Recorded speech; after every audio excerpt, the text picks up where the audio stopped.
India বুকৰ record holder হিচাপে যাতে পাইছোঁ নামটো, সেইকাৰণে বহুত ভাল লাগিছে। সকলোৱে অভিনন্দন জনাইছে, ইয়াৰ পৰা মই মটিভেশ্যন পাইছোঁ আৰু আগন্তুক দিনবোৰত আৰু কাম কৰি যাম তেনেদৰে।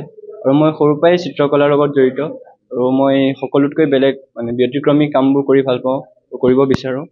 তেনেদৰে এই আৰ্টটো কৰিছিলোঁ আৰু সকলোৰে মৰম পাইছিলোঁ, আশীৰ্বাদ পাইছিলোঁ। তাৰপিছত মই ইণ্ডিয়া বুকৰ ৰেকৰ্ডছত এপ্লাই কৰিলোঁ, আৰু তেওঁলোকে প্ৰথম মানে এপ্লাই কৰোঁতে কনফাৰ্ম কৰিলে, তেনেদৰে এইটো পাইছোঁ। মানে বহুত বস্তু ট্ৰাই কৰিছিলোঁ আগৰ পৰাই, গছৰ পাতত আঁকিছিলোঁ আৰু বিভিন্ন বেলেগতকৈ বেলেগ ট্ৰাই কৰিছিলোঁ, আপোনাক কৈছোঁৱেই অলপ আগত, ব্যতিক্ৰমী ট্ৰাই কৰোঁ। আৰু এইটো তেনেদৰে ফ্লাই আৰ্ট কৰিছিলোঁ জুই শিখাৰে, কিন্তু অলৰেডি বেলেগেও কৰিছে, সেইকাৰণে মই তেওঁলোকতকৈ বেলেগ কৰোঁ বুলি ফটোখন উল্টাকৈ কৰি মানে প্ৰচেষ্টা হাতত ল'লোঁ। ভাবিছিলোঁ প্ৰথম এইটো সফল নহ'লে নেক্সট আৰু 10 বাৰ কৰিম, কোনোবা এবাৰ পাৰিমেই বুলি, কিন্তু মই প্ৰথম মানে মোৰ প্ৰচেষ্টাতে সফল হৈছোঁ। সেয়াই আৰু। হয়, আমাৰ মহাবিদ্যালয়ৰে দ্বিতীয় ষান্মাসিকৰ ছাত্ৰ নয়নমণি হাজৰিকা। আমি সঁচাকৈ খুব আনন্দিত। আজি প্ৰায় 7-8 মাহমান আগত আমি দেখিছিলোঁ যে তেওঁ সৰু কাঠৰ টুকুৰা এটা মোমবাতিত জ্বলাই লৈ যি অঙঠা প্ৰস্তুত হৈছিল, সেই অঙঠাৰে ডাঙৰ কাগজ এখিলা লৈ তেওঁ ৱালত ফিক্স কৰি কিবা এটা অংকন কৰি আছিল।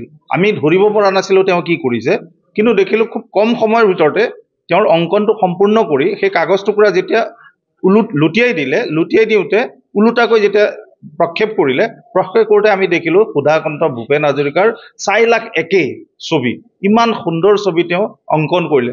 সঁচাকৈ ব্যতিক্ৰমী, তেনেকুৱা ধৰণৰ অংকন আমি দেখা নাছিলোঁ আমাৰ মহাবিদ্যালয়ৰ ছাত্ৰ। পৰৱৰ্তী সময়ত তেওঁ নিজে এটা পদক্ষেপ ল'লে আৰু আমি দেখিলোঁ লাহে লাহে তেওঁৰ এই কাৰ্যক ইণ্ডিয়া বুক অফ ৰেকৰ্ডছেও স্বীকৃতি প্ৰদান কৰিছে, আৰু তেওঁ IBR এচিভাৰ হিচাপে তেওঁ মানপত্ৰ ইতিমধ্যে লাভ কৰিছে। সেইটো সঁচাকৈ আমাৰ অকল বিশ্বনাথ মহাবিদ্যালয়ৰ বাবে নহয়, বিশ্বনাথবাসীৰ বাবে এটা ভাল কথা, গৌৰৱৰ কথা। আৰু তেওঁ আমাৰ এই অঞ্চলৰ, আমাৰ অসমৰ নাম তেওঁ কঢ়িয়াই আনিছে, সুনাম কঢ়িয়াই আনিছে। গতিকে তেওঁক আমি শুভেচ্ছা জ্ঞাপন কৰিছোঁ, আৰু অনাগত দিনত যাতে তেওঁ এনেধৰণৰ কাৰ্যত আৰু আগবাঢ়ি যায়, আৰু আমি তেওঁৰ কিছু আৰু উপলব্ধি তেওঁ পাব সক্ষম হয়, তাৰ বাবে আমি এটা তেওঁক আশীৰ্বাদ আজি জনাই আজি তেওঁৰ এটা সম্বৰ্ধনা কাৰ্যসূচী ইয়াত আমি হাতত লৈছিলোঁ, আৰু আমি খুব আনন্দিত। আমাৰ এই সম্বৰ্ধনা কাৰ্যসূচীত বিভিন্ন ছাত্ৰ সন্থাৰ সংগঠনসমূহ আৰু স্থানীয় সংগঠনসমূহে তেওঁক সামূহিকভাৱে আজি ইয়াত তেওঁক সম্বৰ্ধনা জ্ঞাপন কৰিছে। সঁচাকৈ আমাৰ কাৰণে, বিশ্বনাথ কলেজৰ কাৰণে, বিশ্বনাথ কলেজ পৰিয়ালৰ কাৰণে এটা সুখানুভূতি আজিৰ দিনটো।